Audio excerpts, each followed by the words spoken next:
lang, palpak pa rin yung kanyang sagot doon sa mga akusasyon na binibitawan sa kanya. Ito, panoorin nyo ito ha. Magandang gabi po, Luzon, Visayas at Mindanao. Sinagot na ni Pangulong Bongbong Marcos ang mga akusasyon ng kanyang kapatid na si Senadora Amy Marcos na nagdodroga umano siya, pati ang First Lady at kanilang mga anak. Sabi ng Pangulo, hindi niya kapatid ang nakita ng publiko sa TV. Sabay sabing nag-aalala siya sa lagay nito. Mabilis na kirit ang Senadora, patulayang mali siya. Kaugnay naman sa mga bagong aligasyon ni dating Congressman Zaldico, hinamon siya ng Pangulo na Yun mga kababayan eh. Yun mga kababayan. Ha? I mean, patunayan mo, prove me wrong. Ha? Prove me wrong. Ang dali naman eh. Diba? Although I do not agree na kailangan ako. Para sa akin, hindi ko na kailangan ng drug test ni Marcos para maniwala ako sa sinabi ni Senator Amy. Kasi they can do anything eh. They can do everything pala. They can do everything para magkaroon ng negative eh. Kahit hair follicle pa yan, kaya nilang gawin, magikin yan. Eh yun yung election, kaya nila magikin eh. Yan pa kaya.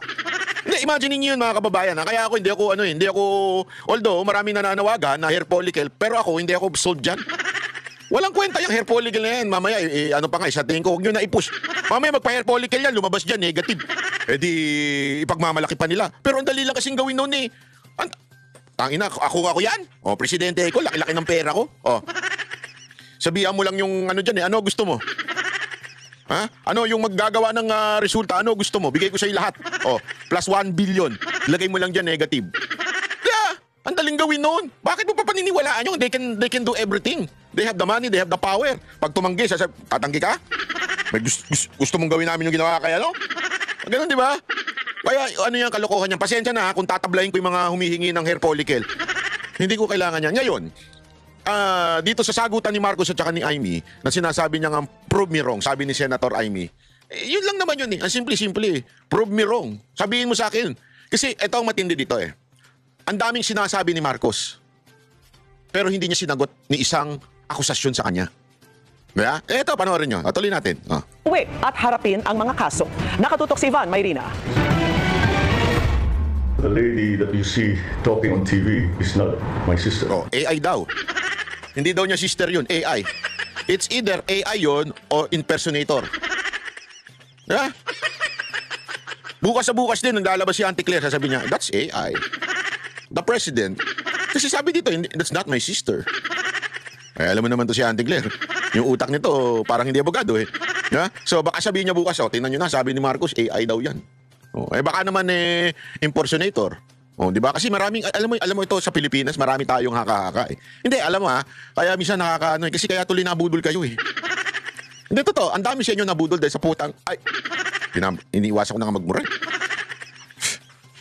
Ang dami sa inyo nabudol dahil dyan sa Talano Gold. Marami nagpapaniwala sa inyo nun. Hindi ko magits. Bakit tayo mga Pilipino, yung utak natin talagang sumasayad na minsan, ano? Di ba? Marami sa atin naniwala, dahil dyan, pag nanalong presidente yan, mababayaran na utang natin. Ang dami sa inyo naniwalang ganun eh. Pag naging presidente yan, mababayaran na utang natin dahil may Talano Gold dyan. Galing kay Dato Puti, kay Dato ano. Mga ganyan eh, di ba? Yung mga vlogger naman, sinakyan din yun para maibenta itong si Marcos para sa presidente. Tapos ano nangyari? Bakit? Nabayaran ba utang? Hindi. Lalo tayo nagkautang-utang. Dahil sa Talano Gold na sinasabi ninyo. Tapos, hindi kaya minsan talaga eto na naman, sasabihin na naman, tingnan nyo na, sabi ni Marcos, hindi na daw si Amy yun.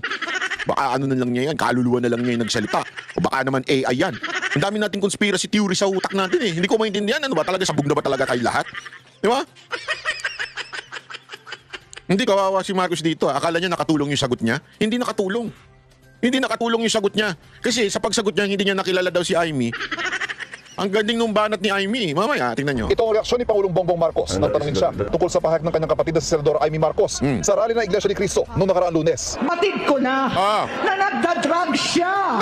Bukod sa Pangulo, ininawit din ng Senadora si First Lady Liza Araneta Marcos at kanilang mga anak. How do you respond to the drug use accusations made by no less than your sister, Senator Amy Marcos, against you and the First Family? Sir, were you hurt by her accusations, and how do you explain these claims to the public? Yeah, but tuwing sasagot siya na napakahirap, ano? One, it's either tatawa siya ng bonggang-bongga, or yung kunwari,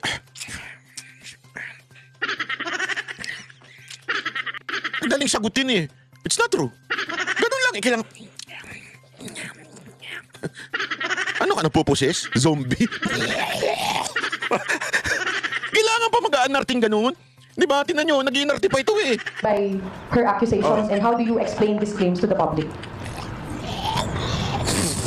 It's Para magmukhang matalino. Kumagano. Adiri talaga itong... Ewan ko sa inyo kung bakit ito presidente nyo. Oh, tingnan mo. By her Tingnan accusations, nyo. and how May pagbuga pa ng bibig eh. you explain these claims to the public? Akala mo nakakaloko siya. Akala niya nakakaloko siya sa ganun eh. Sus. Sus. Akala mo talaga nakakaloko ka. Banat ba, may anak ka na daw. Kasi mga fake news vlogger ng mga tanso eh. Kung ano-ano binibintang sa atin eh. May anak na, bayot daw, bugaw daw. Sabi ko nga sa mga to eh. Next time sasagot ako, bugaw ka na Banat ba? Ano ka na Banat ba? Ganun talaga eh. It's anathema to me to talk about family matters generally in public. I do not like to. We do not like to show our dirty linen in public. Nox! In English, sinasayk niya yung mga tao eh. Kung parang sinasabi niya, si Amy, ganyang palingkera ako, social ako. Yung style ng pagsagot ko, yung may class. Para maraming maniwala. Alam mo naman Pilipino eh. Oh, sakit ng Pilipino yan eh. Sakit ng Pilipino yan. Pag vlogger, nag-i-English mukhang matalino. Pero in reality, bobo yan. Ang dami niyan. Oh, ang dami dyan mga kakampuit na vlogger. Pa-English-English. Lalong-lalo na yung isang vlogger na nagngangalang Kristan. Yung pa-English-English, pero pag titingnan mo logic nung pantanga lang eh. Walang biro. Panoorin niyo yun. Pero wag na kayo mag-subscribe. Kasi ano eh, English speaking kuno siya. Pero pag tinignan mo yung logic niya, parang pang grade 1. Ganun ang logic nun. Ay kasi tayo mga Pilipino, pag nag-English, parang magaling talaga eh. Pagka English kinamatis ka, ibig sabihin nun, bobo ka. Ganun tayo eh. Pero marami ho dyan matatalino kahit di marunong mag-English ha. I'll just say this much. For a while now, we've been very worried about my sister. Yo. When I say we, I'm talking about friends and family. And the reason that is because the lady that you see talking on TV is not my sister. And that view is shared by our cousins, our friends. Hindi siya yan. Hindi siya yan. So, Sino yan? Mga kaigsuunan, ako si Alfred. I hope she feels better soon. Hindi na nabigyan pa ng pagkakataon ng media na malinaw kung anong ibig sabihin ng Pangulo sa pahayag na ito. Ilang minuto lang matapos itong sabihin ng Pangulo, agad sumagot si Senador Oh, ayan, matindi yung sagot nito ni Senator Amy. Tablado siya. Amy sa kanyang social media account. Sabi niya, siya raw ito, sabay hirit na kung ano-ano nang nakikita ng kanyang ading o nakababatang kapatid sa Ilocano. Sabi pa ng Senadora, patunayang mali siya at gusto raw niyang mali siya. Nang tanungin kung nagkausap na sila magkapatid, sinabi ng Pangulo na magkaiba na raw sila ng ginagalawang mundo, political man o personal. May hamon naman ang Ay, nako, sabi ko sa inyo. Tama si Amy doon. Pasok sa banga. Pasok sa banga yung sagot niya. Di ba? Kung sino-sino na nakikita mo. Sana mali ako. Prove me I'm wrong. Hindi, maganda yun eh. Maganda yun eh. Tama siya. Alam mo, kung ako sa'yo, BBM, Bonnet, kung ako sa'yo, panoorin mo yung video ni Amy doon sa INC. Pag hindi ka lutang, pag lutang ka, baka iba talaga makikita mo. Di ba? Kailangan yung nasa nasa tamang kaisipan ka. Yung mga ilang araw kang hindi nasa ayos, yung ba ganun, nasa ayos ka.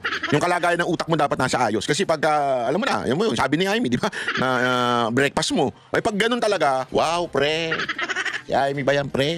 Bakit naman ako binuking yan, pre? Ano ba meron dyan, pre? Amy, ikaw ba yan? Ba't di ko yung mo, bakit parang ganun na yung mo, gawa na lahat? Hindi, baka ganun siguro. Hindi, kasi alam mo, kaya Senator Amy, kung ako sa'yo, huwag ka na magpapagawa kasi hindi ka na makilala. Hindi ka na makilala ni Marcos. Hindi ka na makilala ni BBM. Kaya huwag ka na magpapagawa. Minsan ganun talaga, di mo na makilala eh, di ba? Kung maalala nyo, yung si Phuket. Sabi nung immigration, who you? Where is this guy? Paano kung Indiano pa yung immigration? Who is this guy? Si Phuket, kilala nyo. Hindi nyo pa kilala. Si Phuket yung celebrity daw siya, sabi niya. Sikat daw siya, sabi niya. Sikat daw siya at dininay siya sa pagpasok sa Dubai.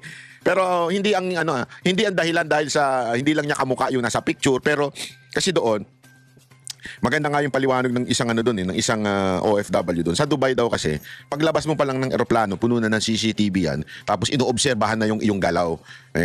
Sabi daw, di umano, ito si Phuket, di ba, pumasok pa sa CR ng pambabae. Kasi yan ang mahirap sa inyo eh.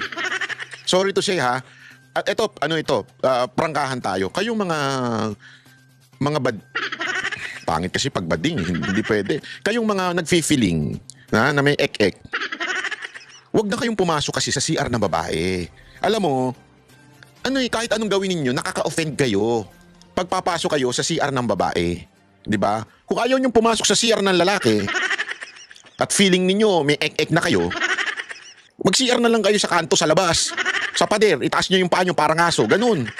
Di ba? Kasi totoo naman wag na wag yung gagawin yan. Offending yan sa mga babae. Yung makakakita sila. Sorry to say, ito yung truth. It's a fact. Marami kong kilalang sa ano nga namin sa show nga namin, pag kami mga trans na pumasok tapos dediretso sa CR ng babae, nagagalit yung mga babae na nagsusumbong Bakit kasi sila pumapasok yan ang problema sa atin feeling entitled. Na nagbago ka lang, nag-makeup ka lang, babae ka lang, papasok ka ngayon sa ng babae. Yun daw ang dahilan. Sabi nung kasama mismo ni Phuket, yun daw ang dahilan kung bakit hindi pinapasok o pina-A to A yung Phuket na yun. Kaya siya pina-A to A. Kasi nakita daw sa CCTV na pumasok ng CR ng babae. No yan. No yan sa ibang bansa. Kung dito, minsan napapagbigyan pa kayo Pero no yan. No yan sa ibang bansa. Lalong-lalo na Middle East. Tapos ang ingay-ingay pa daw. Minsan sabi ko nga sa inyo, kahit ano pang suot ng Dior niyan. Alam niyo yung Dior? Yung Dior, si Dior. Hindi, Christian Dior, ganon. O kaya Louis Vuitton. O Hermes. Sorry, Hermes tuloy. Kahit Hermes, kahit ano pang suot mo ng ganyan, yung class, hindi yan nabibili. Paglabas pa lang daw ng eroplano, ingay na ang ingay na daw. Kasi yan ang problema sa ating mga Pilipino kanina. Nagkape ako. Ito, walang biro ito Nagkape ako.